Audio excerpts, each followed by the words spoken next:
Let the world around you soften. Feel the weight of your body find its comfort, a quiet anchor in the present moment. Now, listen closely, not with your ears, but with your imagination. Can you hear it? A gentle lapping, the whisper of water against weathered wood. Allow this sound to wash over you, carrying away the noise of the day, leaving only a tranquil stillness in its wake. Let the warmth of a sun, thousands of years old, begin to bloom on your skin, a golden touch that melts away tension and invites you into a time long past. And there you are, adrift on the Aegean. The boat beneath you is a simple, sturdy vessel, a kaiki crafted from cypress and pine. Its single sail a soft cream against the deepening sky. The wood of the tiller feels smooth and warm beneath your hand, seasoned by countless voyages just like this one. You lean back against a pile of coarse-woven sacks, inhaling a complex scent of salt, dry rope, and a faint, sweet hint of spilled wine from an amphora nestled in the corner. The sea, Homer's Oinops Pontos, the wine-dark sea, is living up to its name. In the fading light of Helios's chariot, the water transforms from a dazzling sapphire into a deep, brooding violet, shot through with veins of liquid bronze, where the sun's last rays catch the surface. A gentle westerly breeze, the zephyr, carries the scent of wild thyme and sun-baked rock from a distant island, whispering through the rigging. It's a sound so ancient, it feels like the breath of the gods themselves, a melody played on hemp and wood. You trail your fingers in the water, cool and silky, watching the ripples spread out and disappear into the vastness.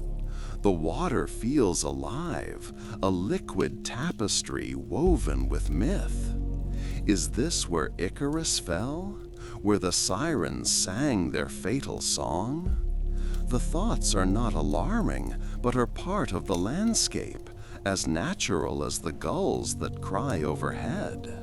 Far on the horizon, the silhouettes of islands, Naxos perhaps with its sacred peak, or the marble heart of Paros, stand like sleeping giants, their cliffs glowing a soft, impossible rose gold. No other boats are in sight. The world has been stripped down to its essential elements: water, wind, wood, and the immense painted sky. It is just you, the sigh of the sail, and the rhythmic creak of the mast, a lullaby that has soothed sailors for millennia. A sense of profound peace settles over you, a feeling of being untethered not just from land, but from time itself. The worries of your world feel impossibly distant, as transient as the sea foam that dissolves against the hull. Here, you are simply a traveler, a soul carried on the currents of history, watching the same sunset that once gilded the temples of Athena and Apollo. The first star appears, Hesperus, the evening star, a diamond pinpoint in the velvety twilight, and you feel a quiet connection to every mariner who ever looked to it for guidance. You close your eyes for a moment, letting the gentle rocking of the sea become the rhythm of your own breathing, feeling the universe contract to this single perfect point. The sway of the boat, the cool air on your skin, and the echo of eternity in the quiet splash of the waves. The rose-gold glow recedes from the island cliffs, and the violet of the sea deepens to an endless ink black. The world, once painted in fire, is now rendered in silver and shadow. The stars do not just appear, they ignite, a sudden, silent explosion of light across the celestial dome.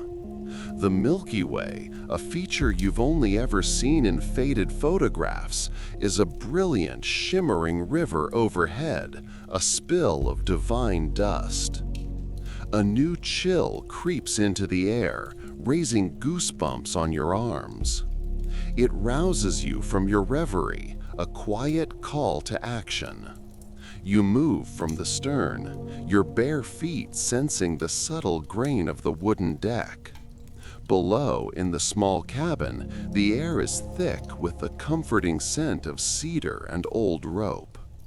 Your hands, guided by a half-remembered instinct, find a clay oil lamp and a small flask.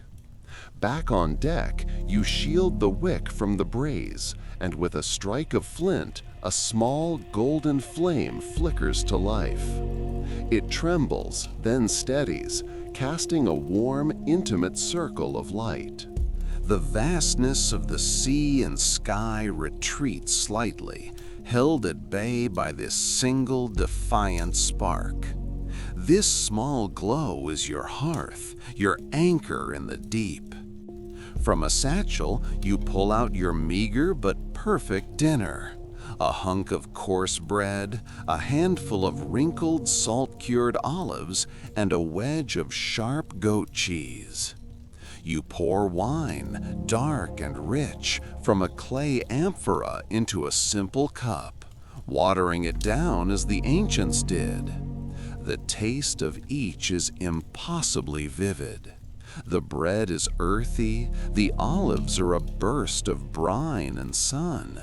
The cheese is sharp on your tongue, and the wine tastes of the very soil from which it came.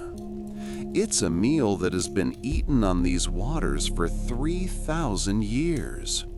With your hunger sated, you lean back against the mast, the wood solid against your spine, and look up.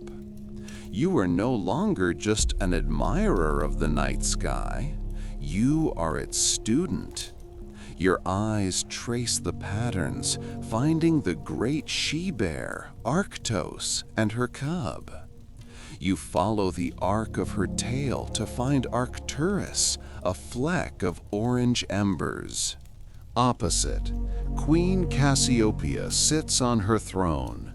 This is the oldest nap of all, the one that guided Odysseus and the Argonauts. There is no sextant, no compass, only this silver chart and the knowledge that feels less learned and more remembered. A quiet sense of purpose settles over you. You are the navigator, the keeper of the watch. You adjust the sail slightly, feeling the boat respond to your touch, a living creature beneath you. The destination is just a name on a far-off shore. The true journey is this, right here. Being a solitary speck of warmth and light, held between the dark water and the star-dusted heavens, steering a course by ancient fire. The hours of your watch pass in a quiet rhythm, marked only by the slow procession of the celestial sphere above. The stars, once sharp as diamond chips, begin to soften at their edges. A change is coming, not announced by sound, but by a subtle shift in the very texture of the darkness. The air grows cooler, carrying the damp, clean scent of the deep sea, a final exhalation of the night. You feel a slight tremor of anticipation in your own chest, a kinship with the world as it holds its breath. Your eyes strain towards the east, where the blackness seems less absolute, a deep indigo rather than pure void. Slowly, imperceptibly at first, a faint line of pale lavender bleeds along the horizon. This is the first wound in the cloak of night, a promise whispered across the water. The sea, Homer's wine-dark sea, begins to reveal its true color, shifting from ink to the bruised purple of a fading storm cloud. Dew has pearled on the smooth planks of the deck, each droplet a tiny, perfect lens capturing the nascent light. Then you hear it, a series of soft puffs of air exhaled through water. You lean over the side, your heart quickening. Cutting through the steel gray waves are sleek, arcing shapes. Dolphins. A whole pod of them, their bodies gliding effortlessly alongside your small vessel. They leap and dive, their movements not just playful, but filled with a kind of ancient joy. They are not merely animals. They feel like a welcome, a delegation from the soul of the sea itself.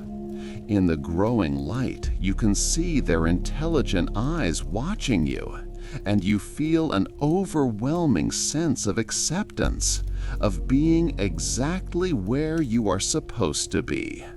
They are the heralds. As if on their cue, the world ignites. The lavender line on the horizon erupts into a blaze of saffron and rose. The goddess Eos truly does have rosy fingers, you think, as she pulls back the veil of night. Light spills across the Aegean, turning the water from purple to molten gold. The sun crests the horizon, a blinding disk of divine fire, and its warmth hits your face like a blessing. The chill of the night watch vanishes instantly, replaced by a life-giving heat that soaks into your skin and the very wood of the boat. The world is new again. In the full, brilliant light of day, the dolphins give one final, soaring leap before veering away into the shimmering expanse. You watch them go with a feeling not of loss, but of profound gratitude. Your gaze follows their path and settles on the horizon, where a hazy, mountainous shape now stands, a faint blue shadow against the morning sky. An island, your next haven. With the steady morning breeze filling the sail, you adjust the tiller, your course now clear, your spirit buoyed by the messengers of the dawn. The sun climbs higher, no longer a gentle warmth, but a brilliant, commanding presence in the cerulean sky. Your hand rests on the tiller, its worn wood familiar and comforting beneath your palm. The island, once a mere whisper of color on the horizon, slowly resolves into a tangible world. It is an island of rugged beauty, its spine a series of craggy hills that tumble down to the sea.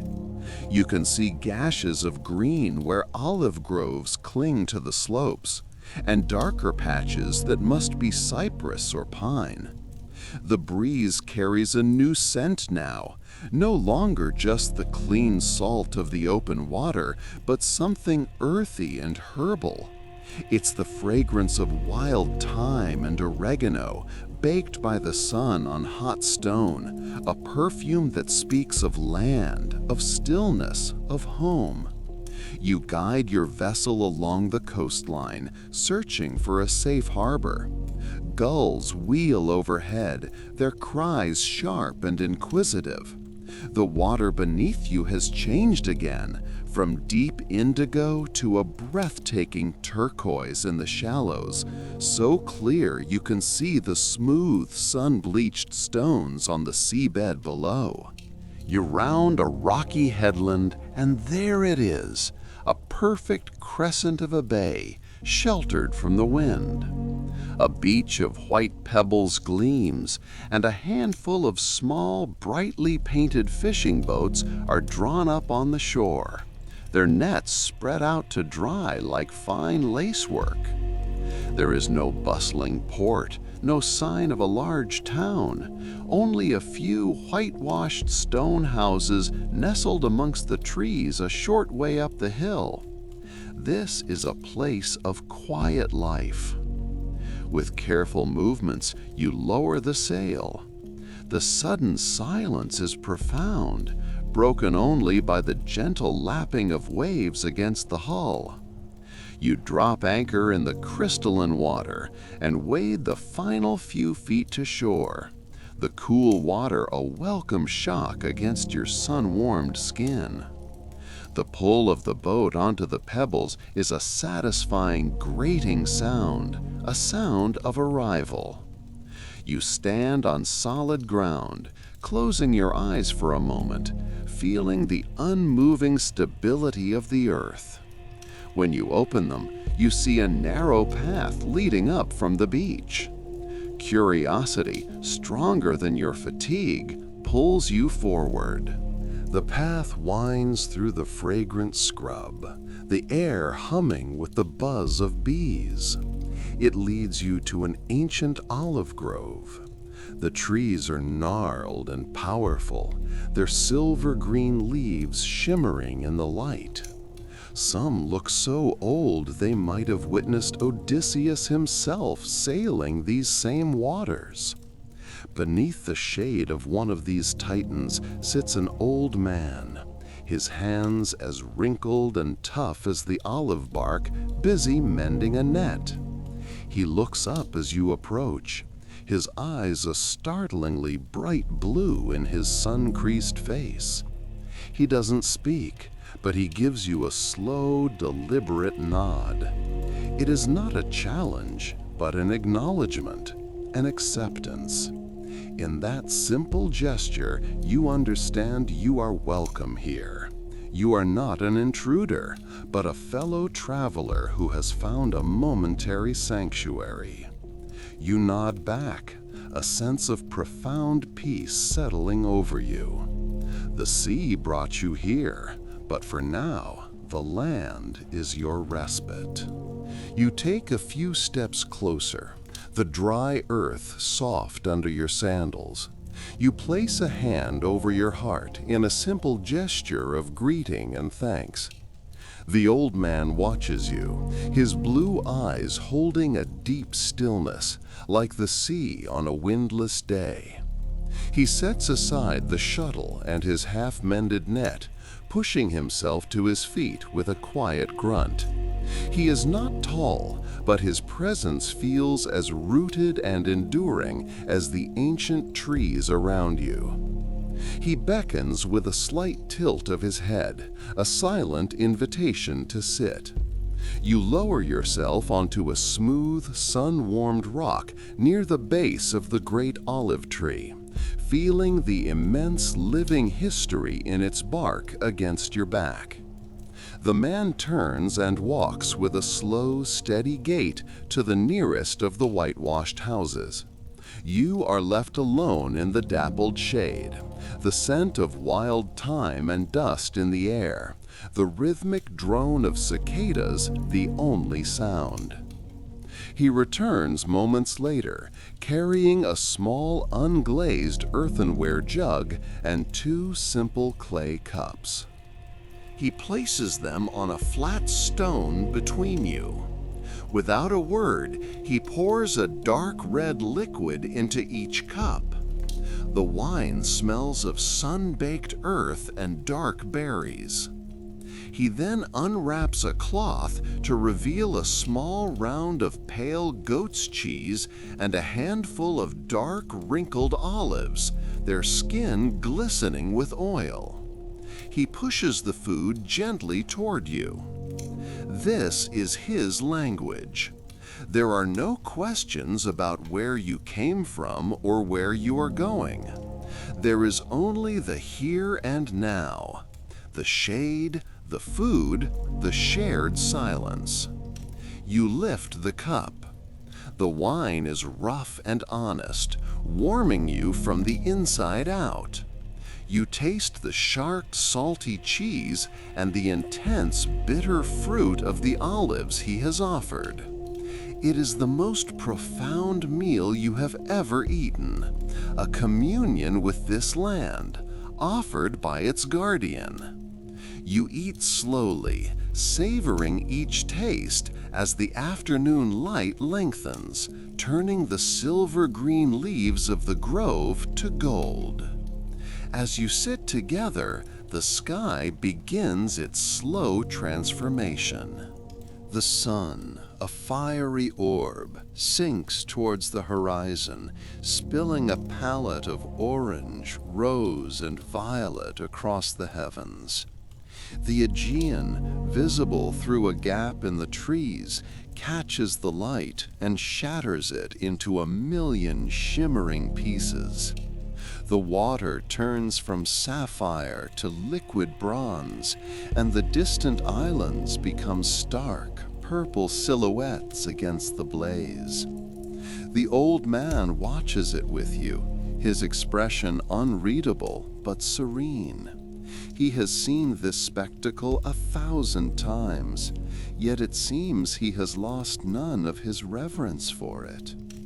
When the last sliver of sun disappears and the first star pricks the darkening velvet of the sky, he stands. He gathers the jug and cups, gives you one final deep nod, and returns to his home, the wooden door closing with a soft click. You are alone again, but not lonely. You walk back down the path to the beach, the air now cool and fragrant with night-blooming flowers. The sea whispers against the shore. Instead of setting sail, you decide to stay. You build a small fire from driftwood on the pebbles, its warmth a welcome comfort against the evening chill. Lying on your sailcloth, you watch the vast, star-strewn sky arching above, a celestial map of ancient myths, feeling the deep, peaceful pulse of the island beneath you. Dawn does not break here, it seeps. A soft, pearlescent light spills over the eastern horizon, diluting the ink black of the sea into shades of slate and violet. You wake to the gentle hush of the waves, a rhythmic sigh against the shore. The air is cool and clean, tasting of salt and the cold ash of your dead fire. You sit up, your body stiff from the hard bed of pebbles, and watch as the world slowly gains its color. The sky brightens from pale rose to a brilliant, cloudless blue. Another day has been granted. You walk to the water's edge, the small, smooth stones cold beneath your bare feet. The Aegean is calm, its surface a sheet of polished glass that perfectly mirrors the awakening sky. As you meander along the waterline, a glint of color among the gray stones catches your eye. Curious, you crouch and pluck it from the wet shingle. It is a shard of pottery, its edges worn smooth by the relentless caress of the sea. Turning it over in your palm, you see the remnants of a black figure painting, the unmistakable outline of a warrior's plumed helmet, and a single stylized eye that seems to gaze back at you across an ocean of time. You hold a fragment of a lost story, a tangible echo of another life. It feels like a parting gift, a secret whispered to you by the island. You tuck it carefully into your leather pouch, a talisman for the journey ahead. The time for solitude is over. Returning to your boat, you begin the familiar ritual of departure. You fold the heavy sailcloth, now crisp and dry with a dusting of salt. You check the mast, the simple rigging, the oar you use for steering. Pushing the small vessel off the beach is a labor of muscle and will, the water a cold shock against your thighs. Then, with a final heave, she is free, floating lightly in the shallows. You scramble aboard, the boat rocking to accept your weight. With one last glance at the quiet cove and the olive grove hidden beyond, you raise the sail. It flaps impatiently for a moment, then bellies out, catching the morning breeze. The boat leans into the sea, the shore begins to recede, and you are once more a traveler between worlds. The sun climbs, warming your back and turning the sea to a dazzling sapphire. For hours, your only companions are the wind and the rhythmic slap of water against the hull. Then, the surface to your port side erupts. A sleek gray back arches into the light, followed by another and another. A pod of dolphins has found you. They race alongside the boat, their movements a dance of pure, unbridled joy. They leap and dive, their high-pitched clicks and whistles carrying clearly across the water, a cheerful greeting in a language you feel rather than understand. Just as suddenly as they appeared, they veer away, their energy carrying them towards the deeper sea, leaving you with a profound sense of wonder. As the afternoon wears on, a new shape solidifies on the horizon. It is no mere rock this time, but a long, mountainous island, its high peaks wreathed in a soft haze. Slowly, details emerge.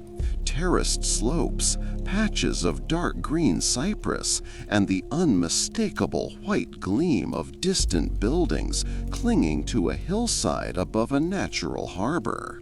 Naxos, a place of commerce, of temples, of other people. Your quiet communion with the wild is drawing to a close, and the prospect of civilization, with all its noise and complexity, lies just a few hours' sail across the shimmering water. The remaining sea between you and Naxos shrinks with agonizing slowness. The sun dips lower, painting the western sky in hues of honey and wine, and the light catches the island in a way that feels like a revelation. The haze of afternoon dissolves, and the raw geology of the place asserts itself. This is an island of stone, brilliant white marble that veins the mountains and even seems to glow from within as the day fades. Perched on a small islet connected to the main harbor is a colossal structure, a great doorway of marble facing the open sea, a gate to nowhere and everywhere, the Portara, a monument to a god, or perhaps to ambition itself.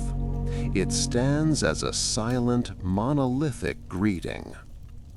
The wind, which has been your faithful companion, seems to hesitate as you approach the shelter of the harbor, funneling between the headlands with a confusing mix of gusts and lulls. You lower your sail, the sudden silence amplifying the new sounds that rush to meet you, the shouting of men, the creak of thick ropes, the bleating of goats being unloaded from a wide-beamed merchant ship. The water, once your private sapphire kingdom, is now a crowded, murky thoroughfare, stirred by the oars of larger vessels and littered with the detritus of a busy port. Your small boat feels like a fallen leaf in a river, utterly insignificant. You bide her with the steering oar, searching for a place to make fast. The main docks are a wall of imposing hulls and stern-faced sailors who watch your approach with casual dismissal. You are too small, too unimportant for this space. You navigate past them, deeper into the curve of the harbor, where fishing boats are clustered together like sleeping birds. Here, the smells are more intense. Drying nets, sharp brine, the oily smoke from cooking fires on shore. You find a small space between a beamy fishing kayak and a set of stone steps slick with green algae. Tossing a rope around a worn mooring stone, you pull your vessel snug, the hull bumping gently against the quay. For the first time in days, your world is still. Climbing onto the solid stone is a disorienting sensation. Your legs, accustomed to the constant, subtle dance of the sea, feel unsteady, clumsy. You take a moment, one hand resting on the warm stone, and breathe it all in. The air is thick with life. The scent of roasting meat and baking bread mingles with the dust of the streets and the perfume of unseen flowers. You walk up the steps and into the labyrinth of the town. The alleyways are narrow, paved with smooth stones, and the whitewashed walls of the houses press close, channeling the murmur of the city. Voices spill from open doorways, arguments, laughter, the soft notes of a lyre. You are an anonymous shadow moving through the veins of a living creature, a stark contrast to the vast open solitude you have just left behind. You find a small taverna with its doors thrown open to the cooling evening air. Purchase a clay cup of dark, heavy wine and sit on a bench outside. From here, you can see a slice of the harbor, the masts of the ships a tangled forest against the last bruised colors of twilight.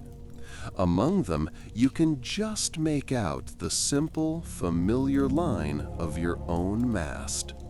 A quiet piece of your world, now tethered to a new one. The wine is rough and honest, tasting of sun-baked earth and something wild, like time crushed underfoot. It's a stark contrast to the clean, briny taste of the sea that has been your constant companion. The cup is heavy in your hands, a solid, grounding weight. You take another slow sip, letting the warmth spread through your chest, a welcome anchor in the dizzying stillness of the land. The sounds of the town, which were a chaotic murmur from a distance, resolve themselves into individual threads. A blacksmith's hammer rings a steady rhythm from a nearby alley.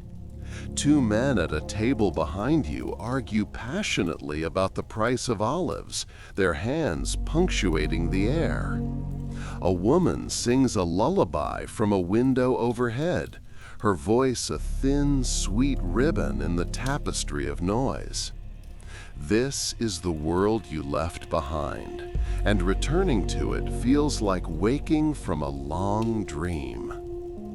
An old man takes the seat at the other end of your bench. He doesn't acknowledge you at first, his attention focused on a small, tangled fishing net he lays across his knees. His hands, gnarled as olive roots, move with a startling, practiced grace, a wooden needle darting through the mess, finding order, mending what is broken. His face is a map of sun and sea, every line a story of a wind faced or a storm weathered. You watch his work, mesmerized by the quiet efficiency of his movements. Finally, he pauses and looks up, his eyes not the faded blue of age, but the sharp, clear gray of a dawn sky over the water. "You are not from here," he states. It is not a question. His voice is gravelly, like stones rolling in the surf.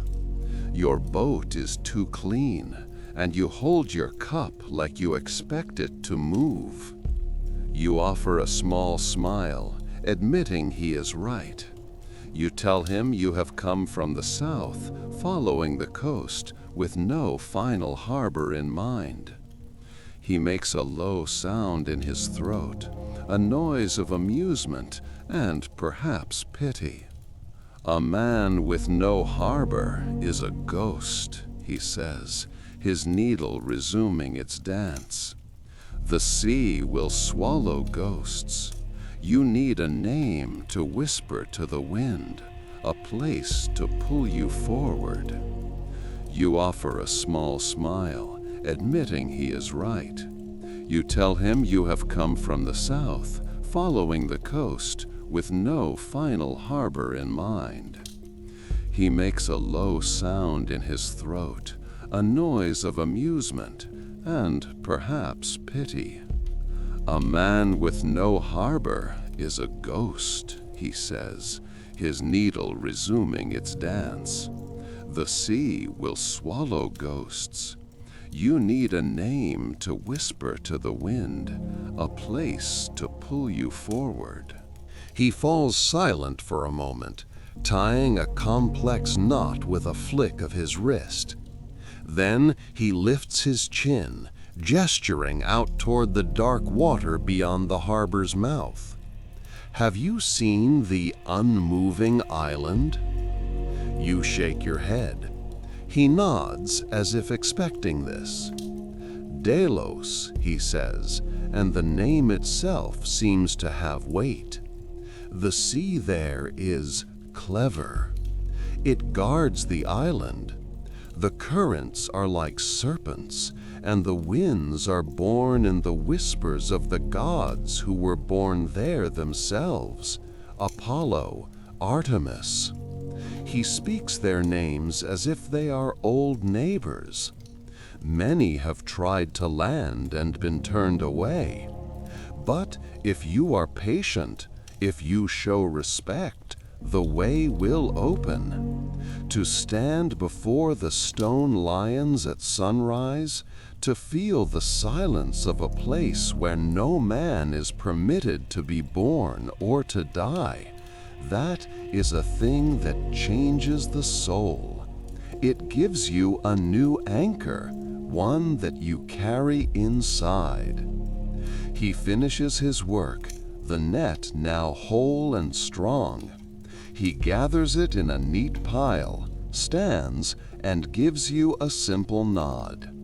He is gone as quietly as he arrived, melting back into the flow of the town.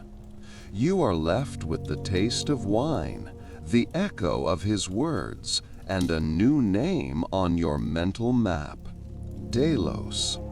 You look out past the forest of masts to the open, star-dusted sea. Your journey suddenly has a destination, a whisper in the wind to follow. Sleep does not come easily. The old fisherman's words have coiled in your mind, and the name Delos is a weight and a promise. You rise before the sun, the air cool and tasting of salt and dew. The harbor is still cloaked in shadow, but you move with a newfound purpose.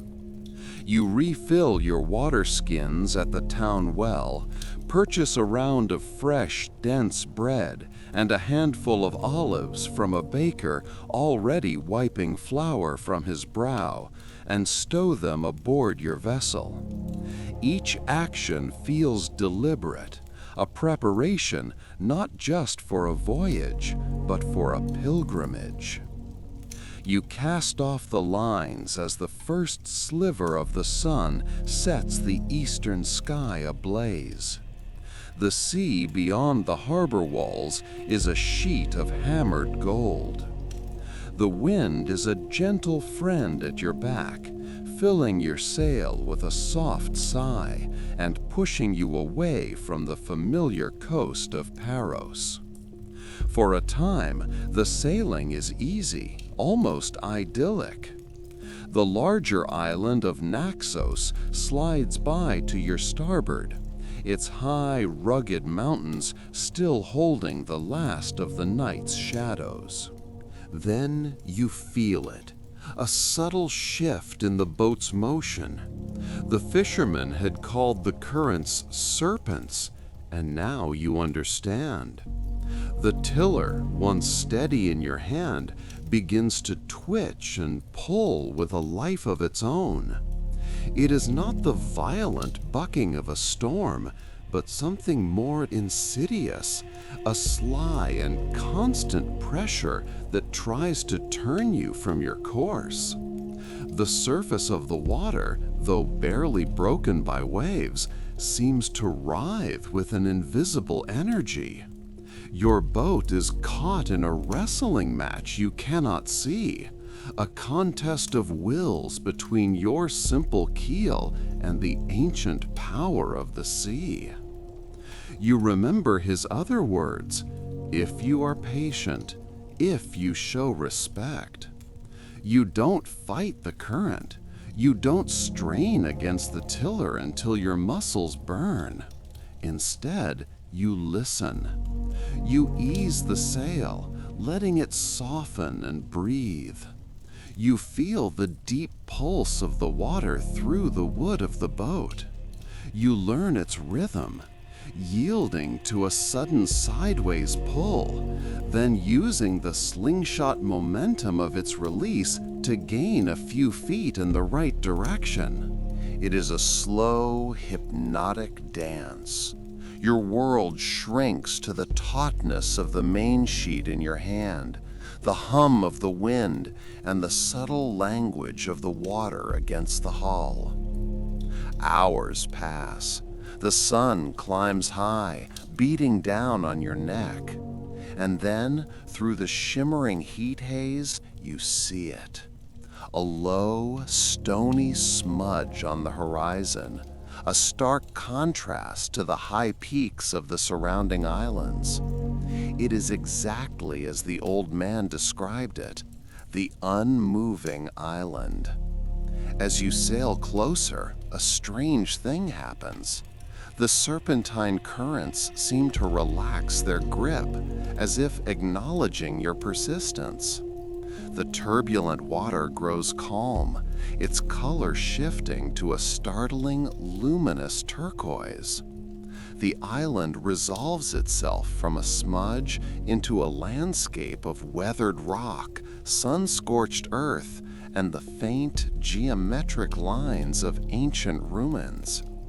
A profound silence seems to radiate from its shores, a stillness that quiets the wind and settles deep inside you. You spot a small, protected cove, and you guide your boat toward it, your journey across the clever sea complete. The keel of your small boat scrapes softly against sand and pebbles, a sound that feels impossibly loud in the profound stillness.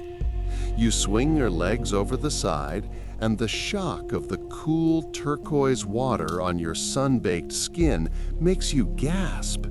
It's so clear you can count the individual stones on the seabed. You haul the boat onto the tiny beach, looping the painter around the gnarled, silvered trunk of an olive tree that looks as ancient as the island itself. Once the knot is secure, you stand and listen. The silence you felt from the water is different here on land. It's a physical presence, a weight in the warm air that seems to absorb the small sounds of the world. The lap of the waves, the distant cry of a hunting kestrel, the thrum of your own blood in your ears. It is a silence that demands reverence. You leave the cove, your sandals crunching on a path of dry earth and shattered pottery shards that glitter like mica in the sun. The air is heavy with the scent of wild thyme, oregano, and something else, something dusty and timeless. The path winds upwards, leading you towards the faint geometric lines you saw from the sea. They are not the grand columns or towering pediments of a mainland temple. These are the bones of a place, the low, sun-bleached foundations of small, sturdy buildings that huddle together on the island's spine. You wander through the outlines of forgotten rooms, open to the sky, imagining the lives lived within these simple stone walls. At the island's highest point, a wide circular platform of flat-fitted stones commands a staggering view of the Aegean. The sea you just crossed is laid out before you like a map, its surface now a placid, shimmering blue. This was a place for watching, for waiting, for understanding. Drawn by an unseen pull, you approach the center of the platform and run your hand over the largest stone, its surface worn smooth by centuries of sun and wind.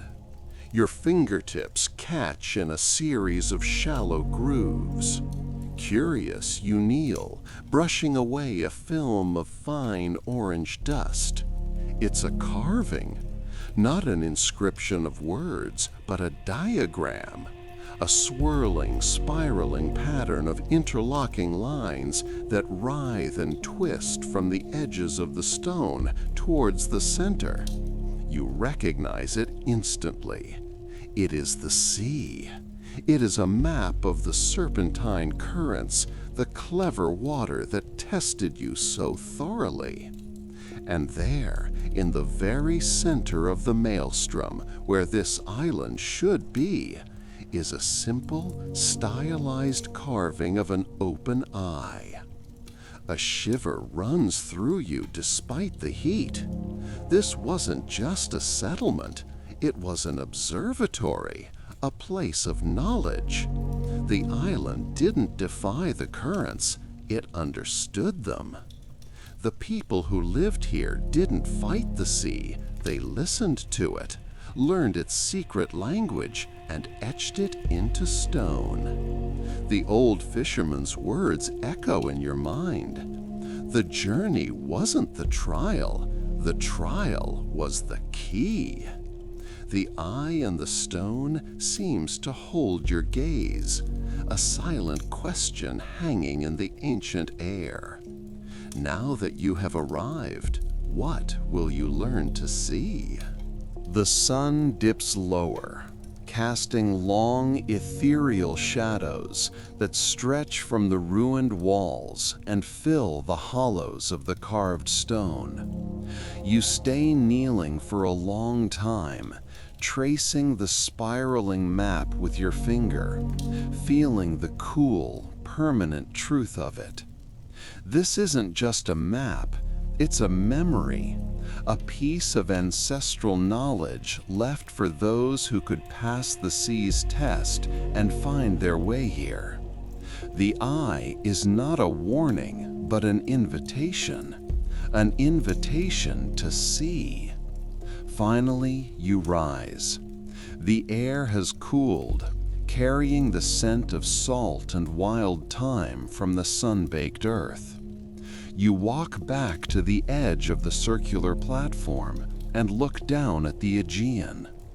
It is the same sea, yet it is utterly transformed. Before, it was a beautiful, chaotic expanse. Now, your eyes, guided by the memory of the stone, see the underlying structure. You can discern the subtle, darker slicks of faster currents, the faint, almost imperceptible riffles that mark a hidden eddy, the way the light fractures differently over a deep, steady channel.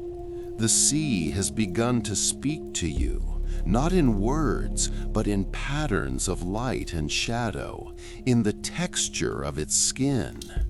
It is the language etched on the stone. You make your way back down the winding path, your steps lighter than when you arrived. The ghost-like foundations no longer feel like relics of a forgotten people, but like the vacant classrooms of wise teachers. You feel their presence not as a haunting, but as a quiet, enduring legacy of wisdom. Reaching the beach, you push the small boat back into the gentle surf, the water cool around your ankles.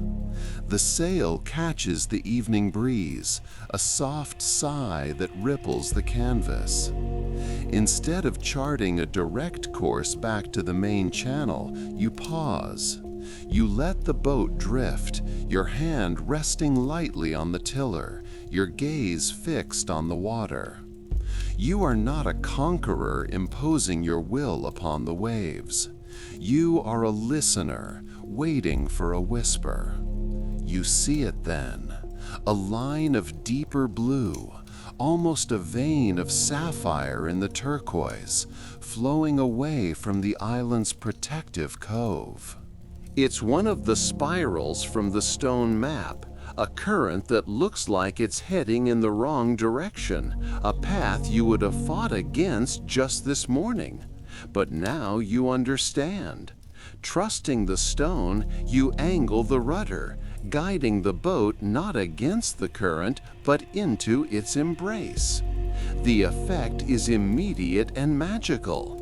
The boat surges forward, not with a violent lurch, but with a smooth, effortless acceleration. The struggle is gone. The groan of the timbers ceases. You are not fighting the sea, you are dancing with it.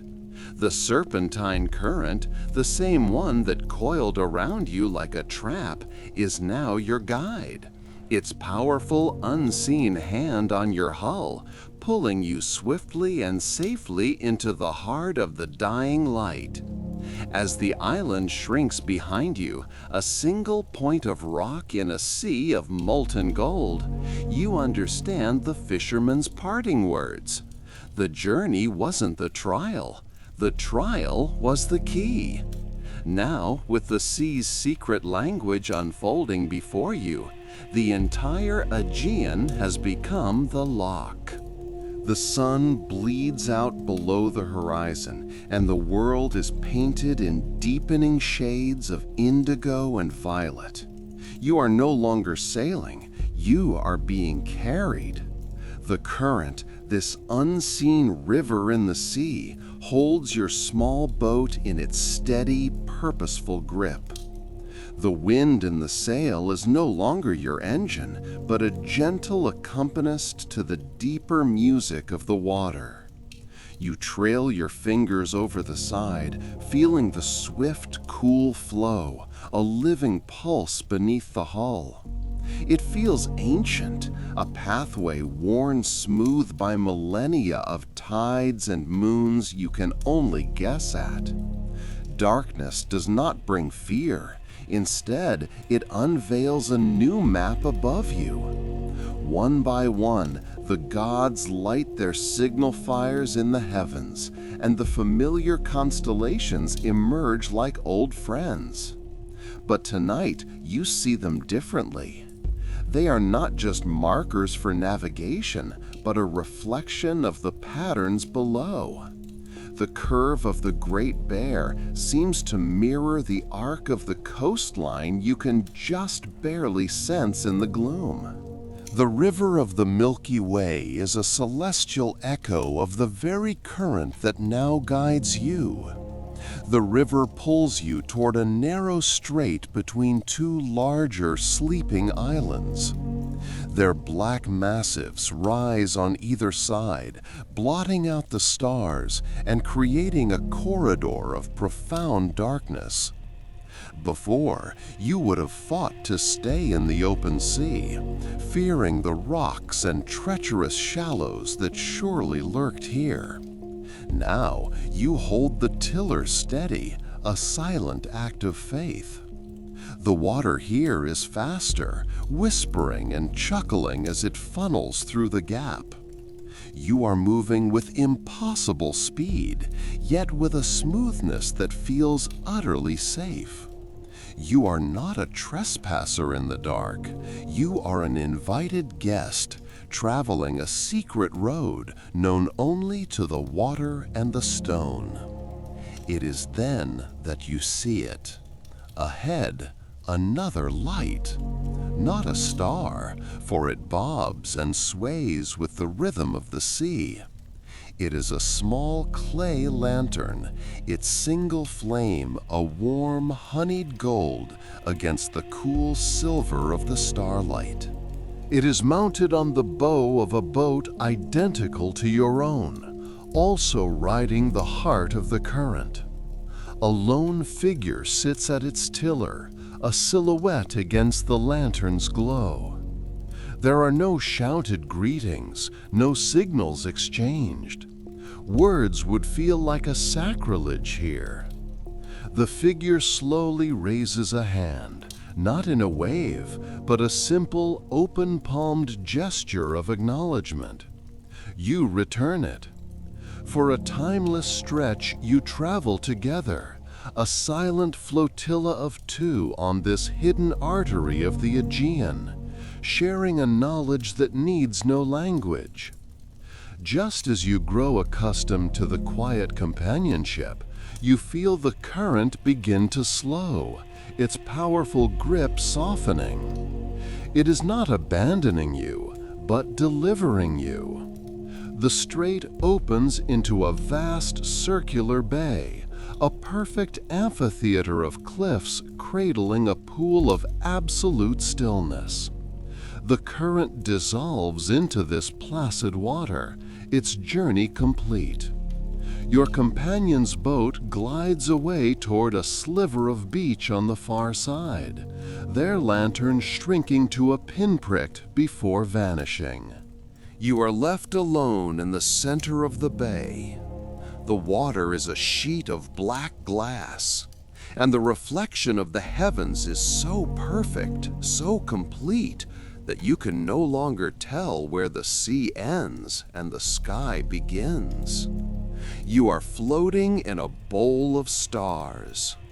The trial, the journey, the current, it all led here, to this sanctuary. You let the sail fall, the canvas sighing in the sudden silence, and lower your small stone anchor into the cosmic depths. There is no map for tomorrow, but you no longer need one. You have learned to listen for the river. Sleep finds you not as a surrender, but as an embrace. You lie back in the small boat, your head pillowed on a coil of rope, and the universe rocks you gently. The line between the water's stars and the sky's stars dissolves completely, and you drift in a silent, silver void. There are no dreams, only a profound and bottomless peace, a sense of being held in the palm of something ancient and vast.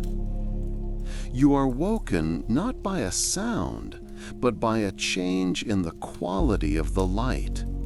It is a slow alchemy, a shift from the cool silver of starlight to the deep, resonant indigo of pre-dawn. You rise to your elbows, the cool wood of the hull a solid reality against your back. Before you, the world is being painted anew. The great circle of cliffs, which were monolithic shadows against the night, now blush in hues of rose and terracotta as the unseen sun approaches the horizon. And the water, the perfect mirror, doubles the spectacle. It is as if you are floating in the heart of a geode that is slowly cracking open to reveal its crystalline core. A breeze, gentle as an exhaled breath, drifts from the cliffs, carrying the scent of wild thyme and salt-dusted rock. The air is clean, pristine. A single bird calls from an unseen perch, its song not breaking the silence, but rather measuring its depth. This is the first sound you have heard since entering the bay, and it feels like a benediction. As the sun finally clears the eastern rim, its light spears the water, transforming the surface from a dark mirror to a sheet of shimmering gold. You lean over the side, expecting to see your own face, but the light pierces deeper. The water is a liquid lens, impossibly clear, revealing the bay's floor far below. It is not sand, but a bed of smooth white stones, like a scatter of bones from a sleeping giant. Nestled among them, half buried and softened by time, are the shapes of amphorae, dozens of them. They lie like a sunken constellation, each clay vessel a fallen star from a different, forgotten age, their open mouths drinking the quiet darkness. They are offerings, perhaps, or the silent cargo of a wreck from a time when gods still walked the earth. The fear, the uncertainty of the open sea feels like a memory from another life. The river in the dark did not just guide you, it cleansed you. This is not just a harbor, it is a repository of silence, a library of light. You dip a hand into the water. It is cool, impossibly pure.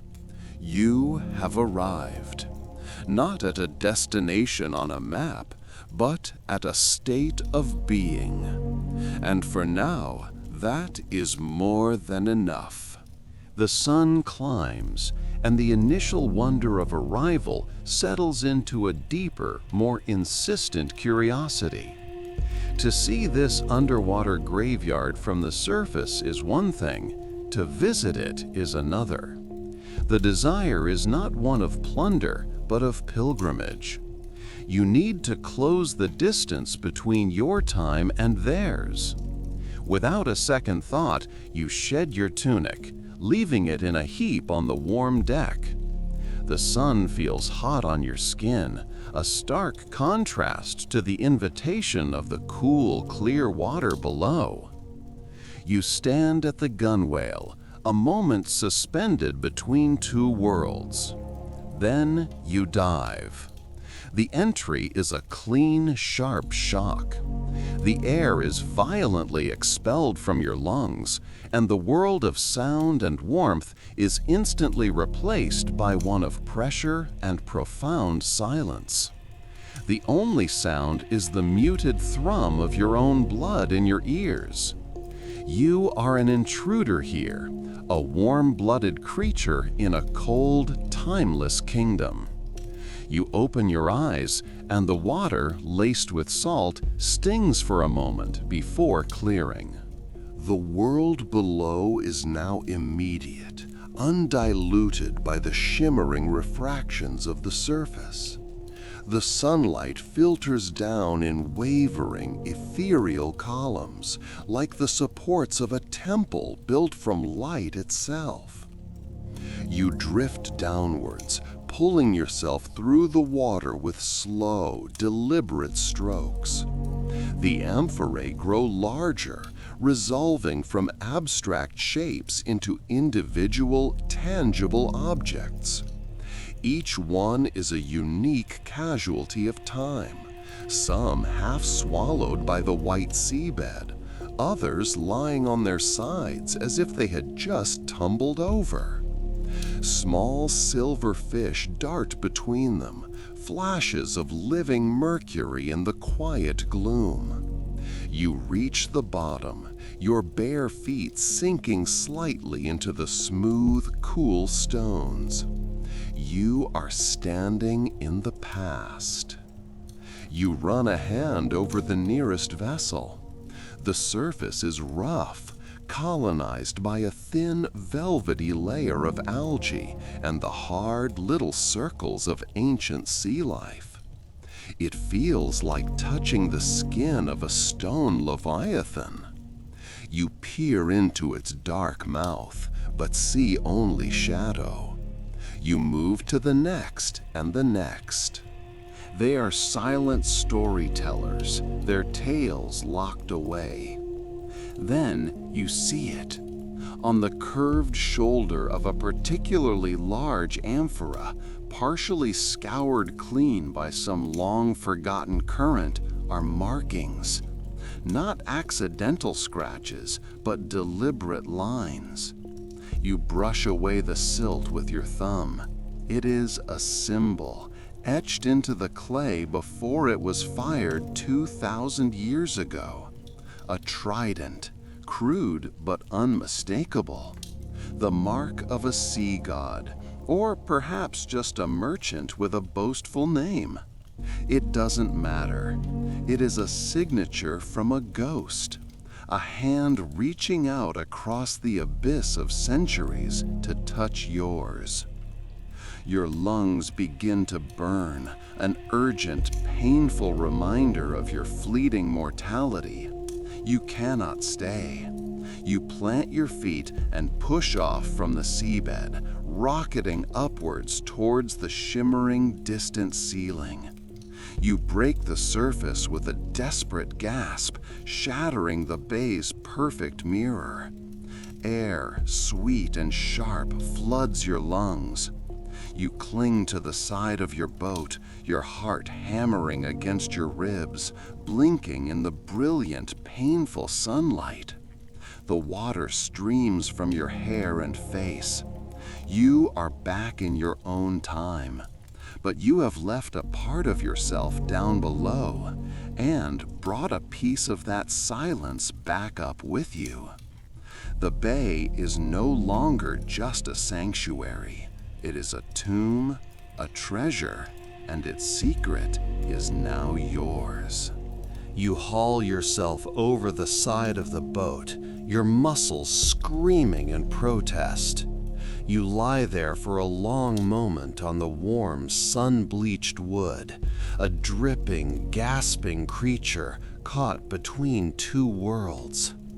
The silence of the depths still rings in your ears, a low hum beneath the gentle slap of waves against the hull.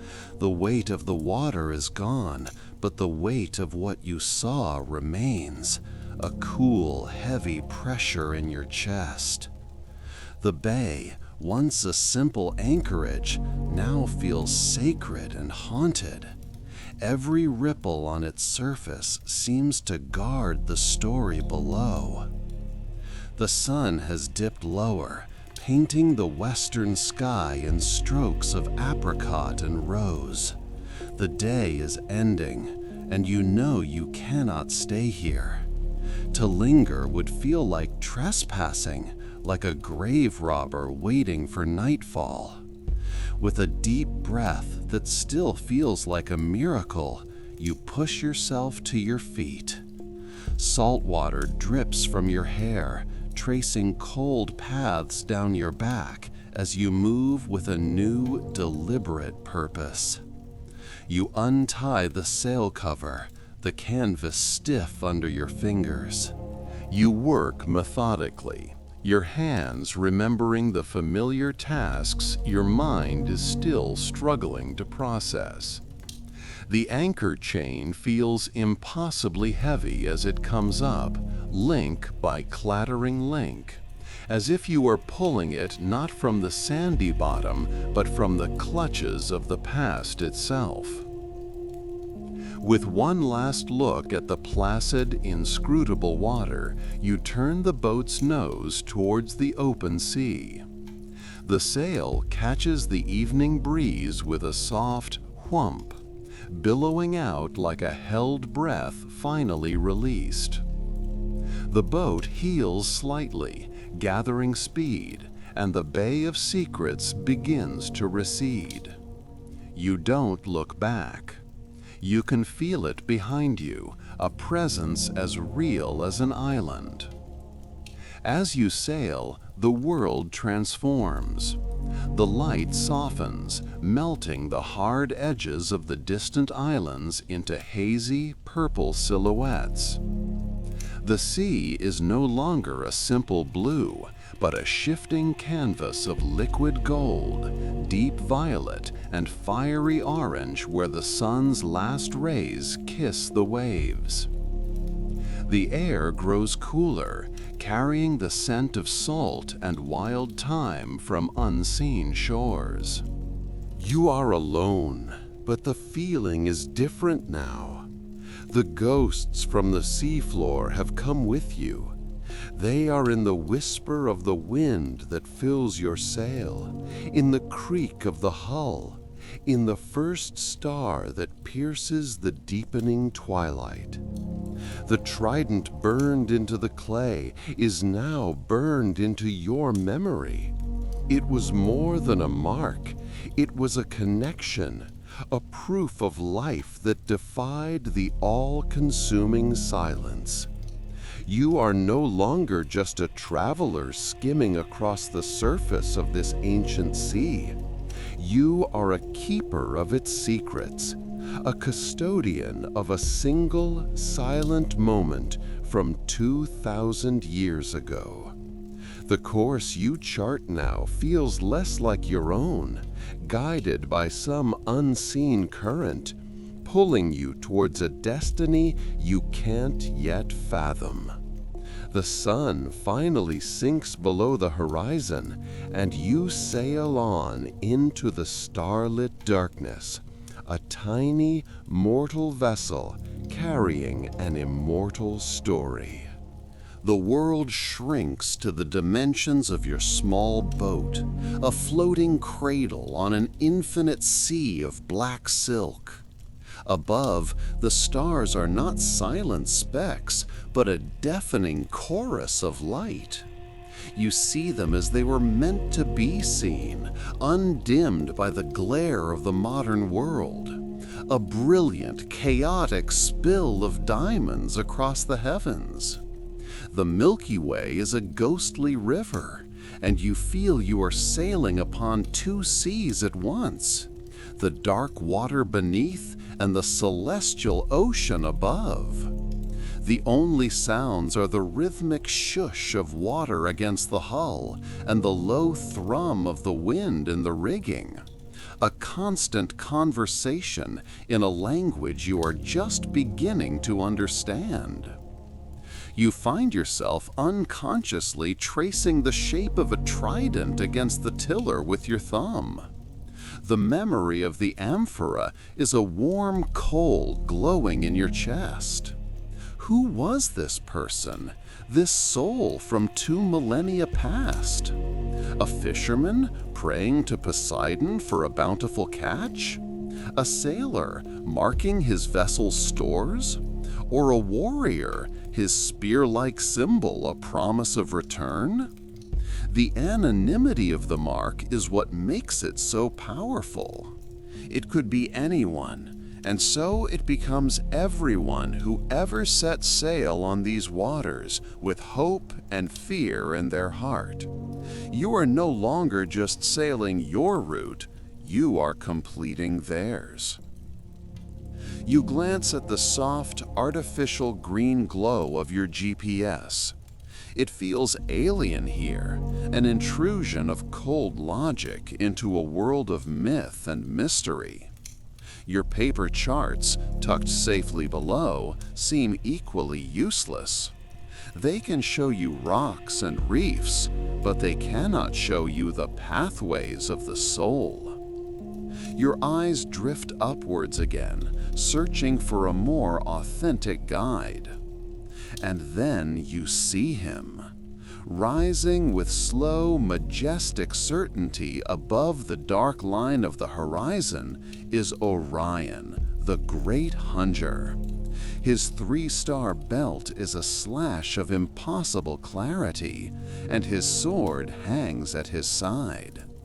He is an old friend to sailors, a timeless signpost in the night. But tonight, he seems different. He is not just a pattern of distant suns. He is a presence. As he climbs the sky, his belt seems to point, not just randomly into space, but with clear intent towards a faint cluster of islands in the east. It's a direction you hadn't planned, a deviation from your careful itinerary.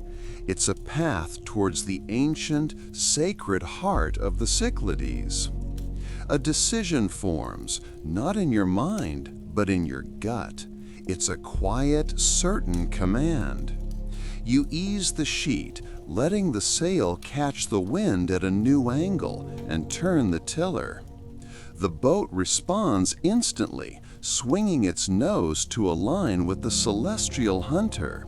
You are sailing for Delos. The thought is both terrifying and exhilarating. You are navigating by myth, charting a course by constellation. For the first time, the boat feels truly yours, and yet you feel you are merely a passenger, guided by a hand that has waited centuries to take the helm. The rest of the night is a waking dream. As dawn begins to bleed across the eastern sky, turning the sea from ink to slate and then to liquid silver, a low, rocky shape resolves itself from the haze. It is not a grand or imposing island, but you feel its power across the water. Delos, the birthplace of gods.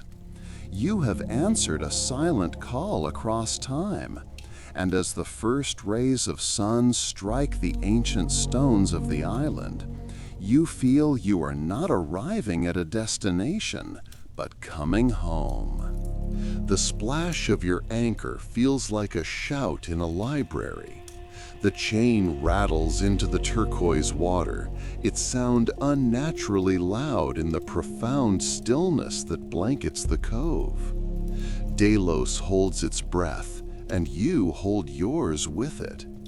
There are no other boats, no signs of modern life. You are utterly alone with the dawn and the ghosts of millennia. The air itself feels different here, thin and charged, carrying the scent of wild thyme, dust, and something else, something ancient and electric, like the lingering ozone after a lightning strike that happened 3,000 years ago. Leaving the boat feels like shedding a skin. You row the small dinghy towards a simple stone quay, the rhythmic dip of the oars the only percussion in a silent world. When your feet touch the shore, the ground feels solid in a way you haven't felt for weeks. It's not just land, it's a foundation.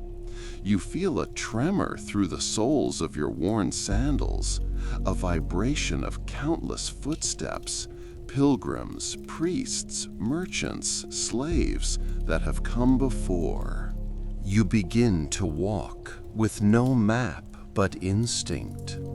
You find yourself on a wide, paved avenue, fractured and reclaimed in places by tenacious wildflowers. The sacred way. Your steps are slow, reverent.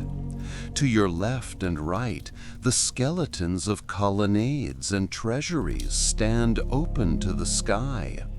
Marble columns lie like felled trees, their intricate capitals half buried in the earth. You run a hand over the fluted surface of one, the stones still cool from the night, and you can almost feel the faint, lingering warmth of the artisan's hand that carved it. Then you see them.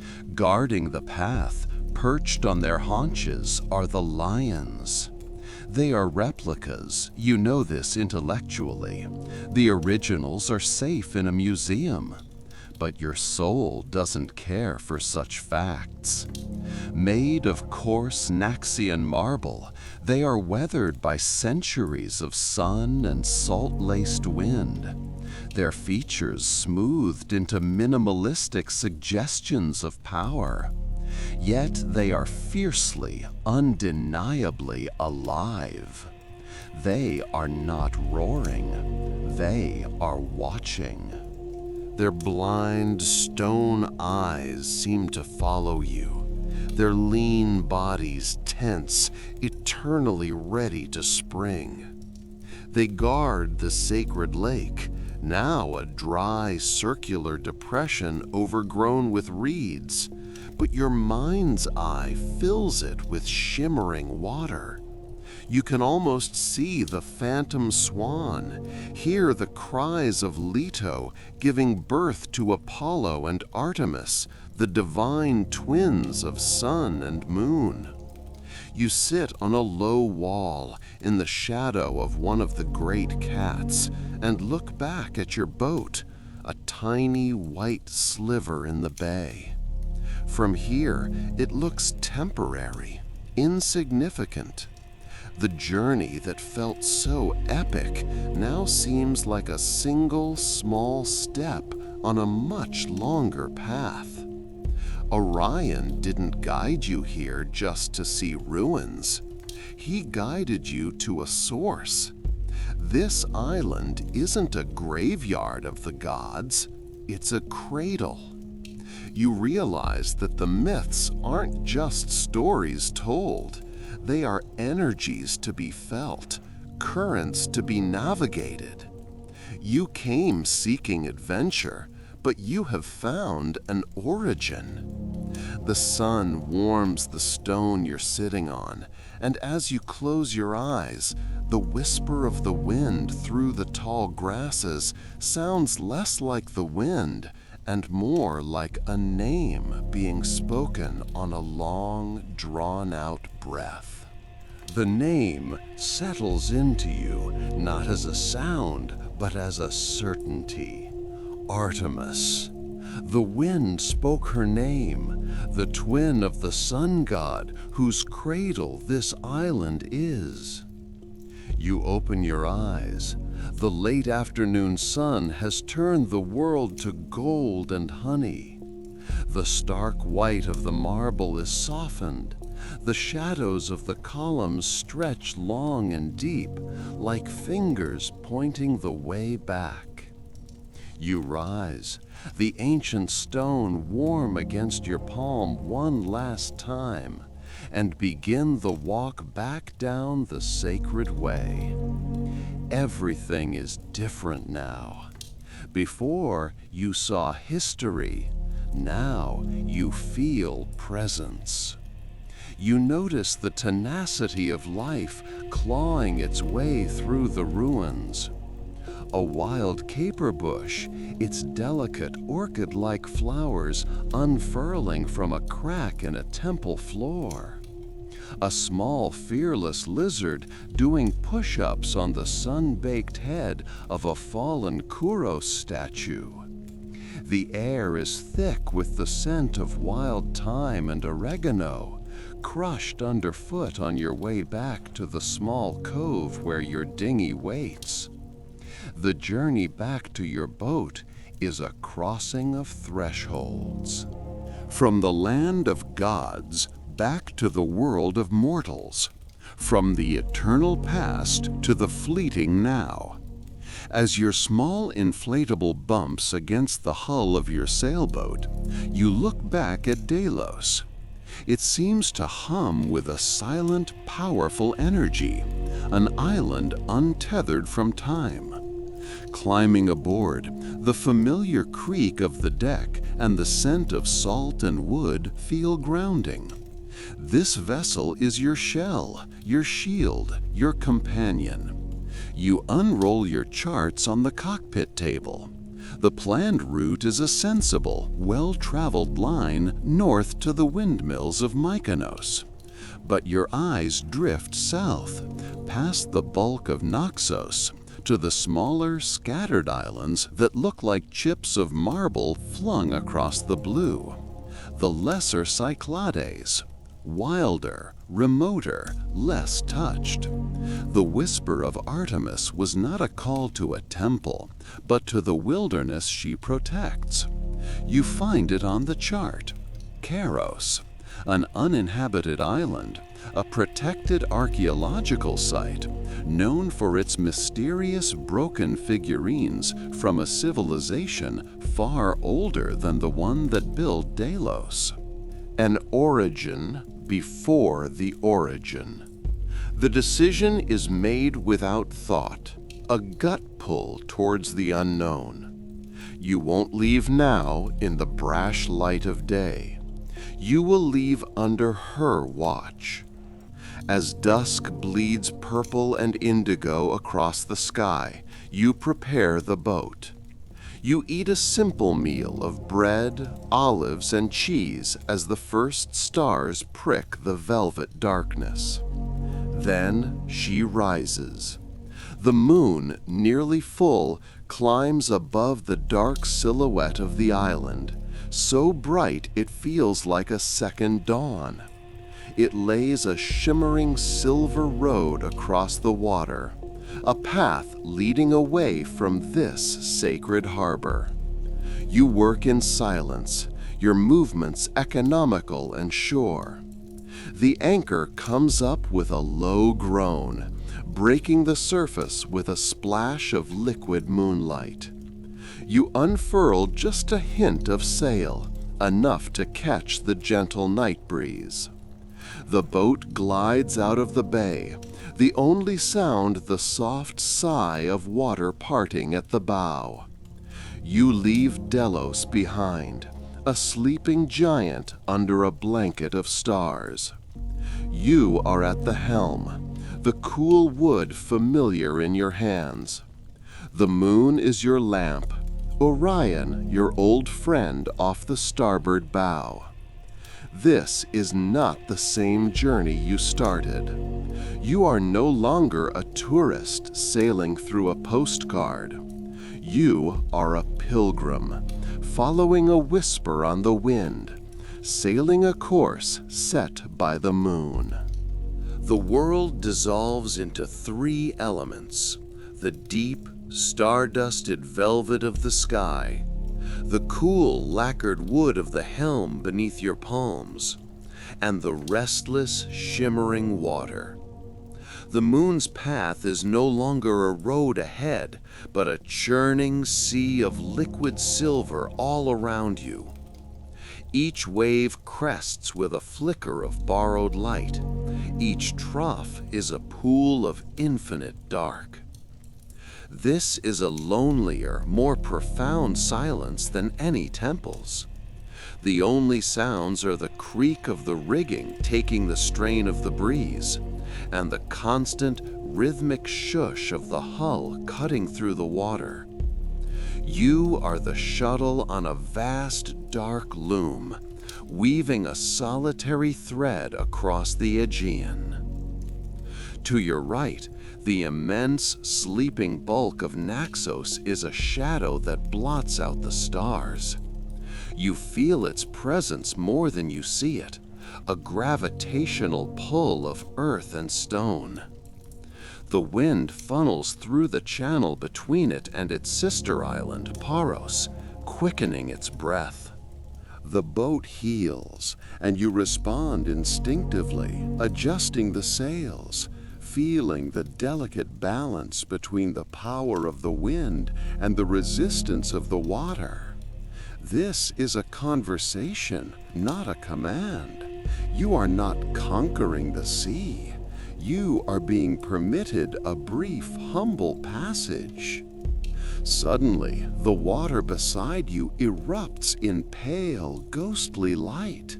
A shape, then another, arcs through the air. Dolphins. Their bodies are outlined in phosphorescence, like spirits drawn from the deep. They race your bow, their joyful clicks and whistles carrying clearly across the water, a moment of pure, untamed magic. They are Artemis's couriers, perhaps, sent to inspect this lone traveler on her seas. As quickly as they appear, they peel away, their glowing forms vanishing back into the dark, leaving you with a wider smile and a steadier heart. As the night deepens, your thoughts turn to your destination, Karos. You picture the broken figurines spoken of in the old books. Faces without bodies, bodies without heads, all deliberately, ritually broken before being laid to rest. It wasn't an act of destruction, but of offering, a release of spirit. It feels starkly different from the grandeur of Delos, with its proud lions and mosaic floors. This is an older, wilder faith, one that understood that some things must be given back to the earth, that wholeness is not always the point. Maybe that's what you're seeking, not an answer, but a release. The moon begins its descent, dipping towards the western horizon, and the sky ahead softens to a tender gray. The brilliant stars of the winter sky begin to fade, one by one, like embers cooling. A line of pale rose appears in the east, and in that nascent light, you see it, Karos. It is not beautiful in the way of postcards. It is a jagged, raw spine of rock rising from the sea, austere and unwelcoming. It looks like the island the gods forgot to finish. You guide the boat towards its southern coast, searching for the sheltered cove marked on your chart. As the sun's first rays strike the cliffs, they blaze a fiery orange, and the water around you transforms from black to a startling, impossible turquoise. You find the cove, a perfect scythe of sand protected by rocky arms. You let the sails fall with a soft clatter. The anchor chain rattles out, the sound shockingly loud in the profound stillness. The boat swings gently, coming to rest. You have arrived. You stand on the deck, breathing in the scent of wild thyme from the shore, and listen to the silence of an island that has been waiting for millennia. For a long time, you simply stand, letting the stillness of Karos settle into your bones. It's a silence unlike any you've known. Not an absence of sound, but a presence. It's the sound of stone, of slow-growing herbs, of time itself. The air is cool and carries the promise of the coming day's heat. There is no dinghy to inflate, no complex preparation. The island demands a more direct communion. You shed your outer layers, leaving them in a neat pile on the deck, and slip over the side of the boat into the turquoise water. The cold is a shocking, brilliant gasp that awakens every nerve. It washes away the fatigue of the long night's sail, baptizing you in the island's embrace. With slow, steady strokes, you swim towards the scythe of sand, your limbs pulling through water as clear as liquid air. When your feet finally touch the bottom, sinking into coarse, pebbly sand, you feel as though you have crossed a threshold, not just of water, but of worlds. Stepping onto the beach, you turn and look back at your boat, a small white form floating serenely in the cove, your only link to the world you left behind. Here, on the shore, the scent of time is overpowering, released by the warmth of the climbing sun. The island rises steeply before you, a wall of rock and thorny scrub. There is no path. Of course there isn't. This isn't a place for casual visitors. This is a pilgrimage, and a pilgrimage requires effort. You find a goat track, a faint, winding line of erosion that offers the most plausible route upwards. Your bare feet, accustomed to the smooth deck of the boat, protest against the sharp stones, but you welcome the sensation. It grounds you. Every step is a deliberate act, a confirmation that you are truly here. The higher you climb, the more the world opens up behind you. The sea becomes a vast sheet of hammered blue, dotted with the dark shapes of the surrounding Cyclades. The wind picks up, whispering through the gorse and rattling the dry seed pods of unseen plants. It carries no human sounds. There is only the wind, your own breathing, and the scuff of your feet on the stony ground. You think of the people who made this same journey 4,000 years ago. Did they come in silence? Did they carry their marble offerings with hushed reverence, their hearts full of hope or grief? You feel a profound connection to them, a sense of walking not just on their ground, but in their footsteps. The path isn't just rock and earth, it's an echo, a memory worn into the land. You pause to catch your breath on a small plateau, your hand resting against a sun-warmed boulder. Your gaze drifts to the ground at your feet, a chaotic mosaic of reddish earth and pale stones. And then you see it. It is nothing spectacular, not at first glance. A shard of white, no bigger than your thumb, half buried in the dirt. But its clean, straight edge and unnaturally smooth face are a clear betrayal of its origins. It isn't a natural stone. It is marble. Parian marble, you guess, with a faint crystalline glitter. A fragment. You pick it up. It feels cool and heavy in your palm, a piece of a forgotten story. Perhaps it was part of a bowl, or the base of a figurine, dropped on the ascent. Or perhaps the breaking began here. This small, smooth stone is the first word in a long-awaited conversation. Looking up, you see the saddle of the island just ahead, the heart of Kairos, and you know, with absolute certainty, you are on the right path.